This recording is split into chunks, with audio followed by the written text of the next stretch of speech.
คนที่หายอยู่ดอกคนที่ลุงยังหยาบอยู่ขอพรคนอยู่ อืม โทรมาไอ้บอกให้ฟังตอนนี้เลยเด้อแถวลง YouTube ก็ได้หรือแล้วแต่เขาก็ว่าเขาขอของลาวเด้ ขอของลาวแม่นบ่ค่ะเขาโชคดีห่วยเงินก่อนบ่น้อยแล้วเขาได้โชคกับเพิ่นเนาะบางหนึ่งหัน92กับ52แม่นบ่ค่ะว่ามันออก252เนาะก็เลขคู่ก็62หาเนาะอันเลขถูกวันเพิ่นอันนั้นไปตกใส่บ้านเลขที่เขาก็92หาเนาะมันไปตรงกันมันไปออกลาวเหมือนบ่มาออกไทยนะมันไปเลยไปออกลาวถึง92ถึง25เดี๋ยวนี้เขามาแก้เพราะว่าเขาขอนี่ล่ะจ่อๆครับแรงนี่ล่ะเขามากันเนาะขอจ่อๆมื้อแรงบ่คักใจล่ะผมก็เลยเข้าไปหาในจำนั่งอยู่ข้างในอ๋อเลขคู่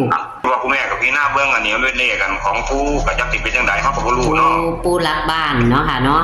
ผู้รักบ้านจังไดก็ขอให้บารมีผู้ซอยผลักดันให้เลขเขาพอกับว่าซื้อลาวมื้อนั้นแต่ว่าไทบ้านไทเมียงเขาเจ้าซื้อ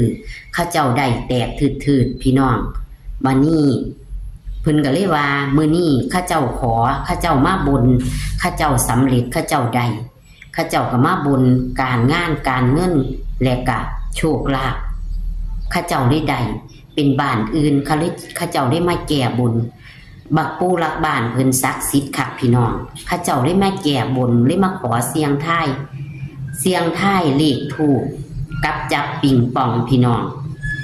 แอดกันให้ซื้อเด้อค่ะเพราะวันบ่หลายตัว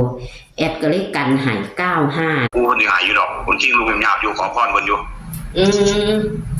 โทรมาไอ้บอกให้ฟังตอนนี้เลยเด้อแถวลง YouTube ก็ได้หรือแล้วแต่เขาก็ว่าเขาขอของลาวเด้ขอของลาวแม่นบ่ค่ะเขาโชคดีห่วยเงินก่อนบ่น้อยแล้วเขาได้โชคกับเพิ่นเนาะบางหนึ่งหัน92กับ52แม่นบ่ค่ะว่ามันออก252เนาะก็เลขคู่ก็62หาเนาะอันเลขถูกวันเพิ่นอันนั้นไปตกใส่บ้านเลขที่เขาก็92หาเนาะมันไปตรงกันมันไปออกลาวเหมือนบ่มาออกไทยนะมันไปเลยไปออกลาวถึง92ถึง25เดี๋ยวนี้เขามาแก้เพราะว่าเขาขอนี่ล่ะจ่อๆครับแรงนี่ล่ะเขามากันเนาะขอจ่อๆมื้อแรงบ่คักใจล่ะผมก็เลยเข้าไปหาในจำนั่งอยู่ข้างในอ๋อเลขคู่ว่าคุณแม่กับพี่หน้าเบื้องอันนี้มันเลขกันของผู้กับจักติเป็นจังไดเขาก็บ่รู้เนาะผู้รักบ้านเนาะค่ะเนาะผู้รักบ้านจังไดก็ขอให้บารมีผู้ซอยผลักดันให้เลขเขาพอกับว่าซื้อลาวมื้อนั้นแต่ว่าไทบ้านไทเมียงเขาเจ้าซื้อเขาเจ้าได้แตกทืดๆพี่น้องบัดนี้เพิ่นก็เลยว่ามื้อนี้เขาเจ้าขอเขาเจ้ามาบนเขาเจ้าสำเร็จเขาเจ้าได้เขาเจ้าก็มาบนการงานการเงินและก็โชคลาภ